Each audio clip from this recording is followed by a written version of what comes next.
Ramazan ayı, orucun dereceleri, açlığın manası, Kadir Gecesi ve daha fazlası bu kitapta. Ruhu Allah'a yükselten oruç.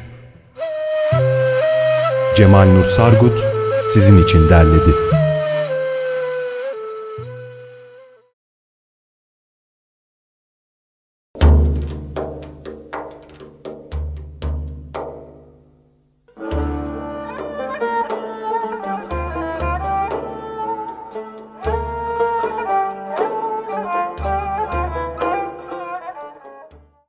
Bir başka tespiti şu şekilde Kenar Rifai Hazretleri'nin: derviş ince fikirlidir diyor. Bu dünyanın bir rüyadan ibaret olduğunu bilir ve onunla olan hukukunu bu anlayış üzerine kurmuştur. Dün de bu konuda biraz konuşmuştuk seninle. Yani derviş bu dünyanın hayal olduğunu bilir. Bir senaryo gibi sinema perdesi üzerinde hareket ettiğimizde bilir. Sanki kukla tiyatrosu gibidir bu dünya. Yani dışarıdan bakarsan güzel kız, güzel oğlan, araya giren cadı vardır.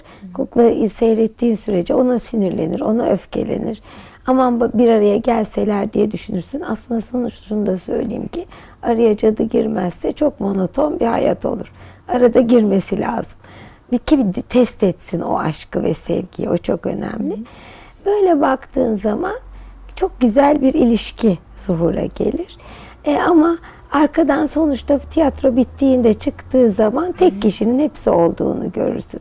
Herkesin tek olduğunu gördüğün zaman da çok şükür o zaman meselelerin üzerinde çok fazla durmazsın. Hocam yine dervişlik konusuna devam edelim müsaadenizle. Böyle insanlar yeni bir yola girdikleri zaman bir dine mensup olduklarında, belli bir mezhebe mensup olduklarında oraya ait kılık kıyafeti giyiyorlar ki hem kendilerine başta o yola girdiklerini hatırlasınlar. Hem de bu onlarda böyle bir, yani genel olarak da bir şey olsun, hani kendilerini anlatma imkanı olsun diye. Dervişler için de bazı kıyafetler olduğu söyleniyor yıllar içerisinde. Fakat Kenar Rifai diyor ki her ne kadar hakiki derviş edebinden, konuşmasından, zevahirden görünen işlerden tanınsa da yalnız tarikat elbisesi giymekte derviş olunmaz. Dervişlik zahiri özelliklerle kayıtlanamaz, sade sözle, kıyafetle olmaz. Bugün bakarsan biz Peygamber Efendimizin yediği gibi yemek yemiyoruz. Yani iki parmağınla yerlermiş mübarek sultan. Peygamber Efendimizin giydiği gibi de çok giyinmiyoruz. Çünkü Ebu Cehil de o devirde aynı şekilde giyiniyordu yani. İkisi arasındaki farkın hakikati kıyafet değil, peygamberin büyüklüğü, öbürünün de şaki oluşuydu. Dolayısıyla bu işler gönül meselesidir. Nazar surete değil, siretedir. Ama derviş edebini muhafaza edecek. Kılık kıyafetiyle de edebini derviş olduğu anlaşılacak. Kılık kıyafetsiz de derviş olduğu anlaşılacak.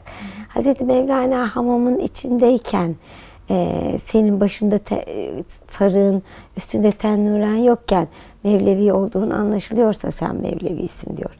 Her halinden edep akacak dervişin. Dolayısıyla insanın çok fazla şekli çok önemsiyorum ben. Fakat çok şekle takılmasını da çok doğru bulamıyorum. Çünkü şeklin içindeki edebi kazanmak önemli.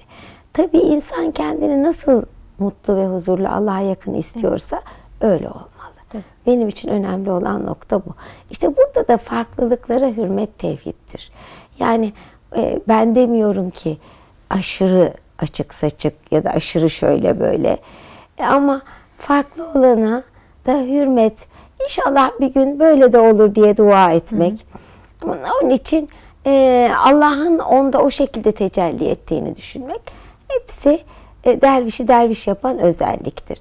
Yoksa ağzıyla da derviş kılığına girse, ağzıyla devamlı zikirde olsa, eliyle devamlı tesbihde olsa, hatırlayalım ki mutasavvıflar Adem'e şeytanın gelişinin de aynı kılıkta olduğunu söylüyorlar.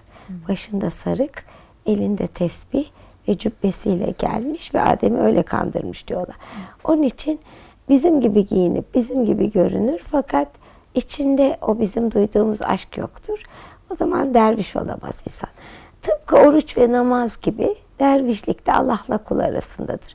Dışarıda nasıl görünürse görünsün, içinde ne olduğu önemlidir. Samimiyet İhlas önemlidir. O yüzden biz dışımızda değil içimizdeki ihlasla Allah'a varacağız. Peygamberin mekarimi ahlakını mekarim yapan onun samimiyeti ve güzelliğidir. Allah hepimize nasip etsin.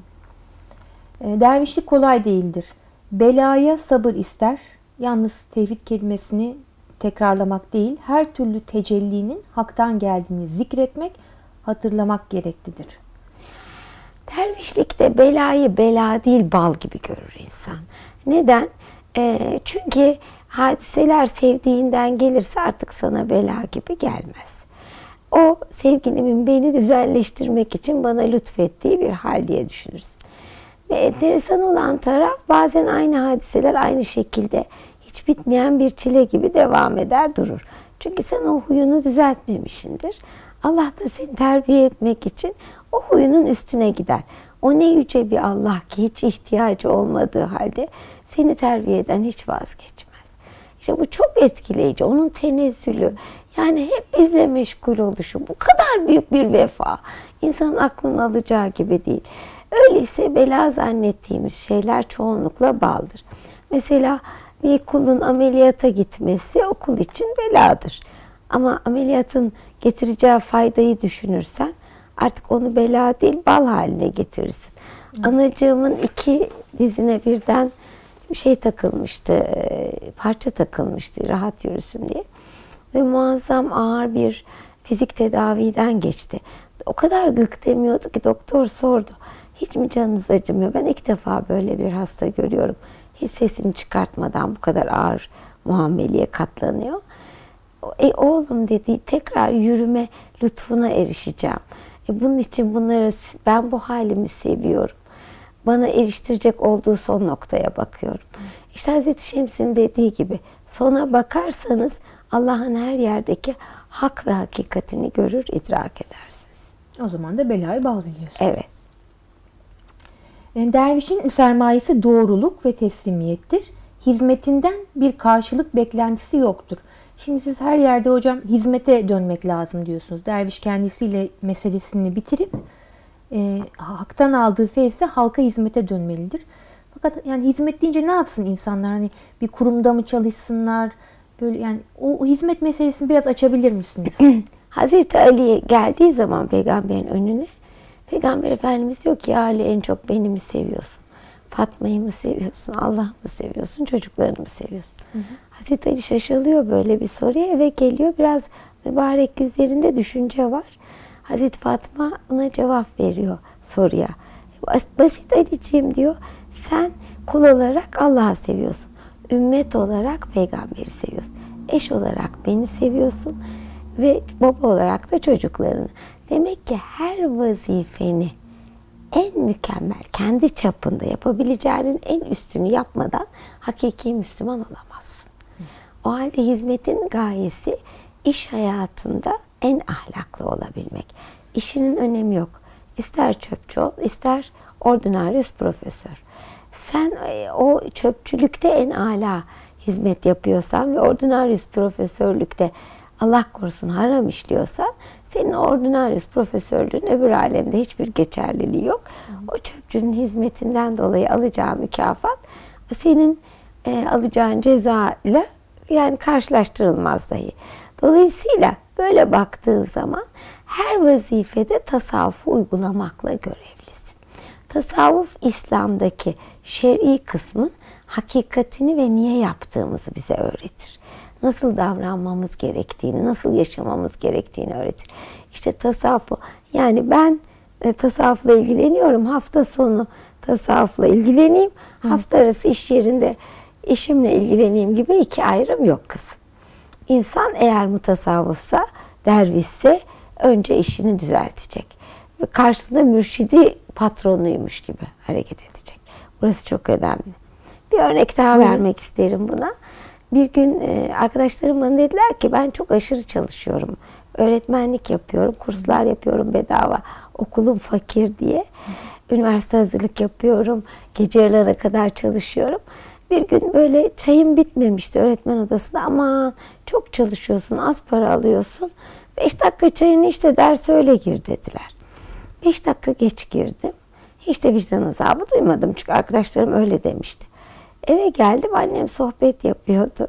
İş hayatında ahlaklı olmayan, 5 dakikasını bile boşa harcayan, yarın Allah'a nasıl hesap verecek diye duyunca çok şükür diye secdelere kapandım. Allah'ım beni uyarıyordu.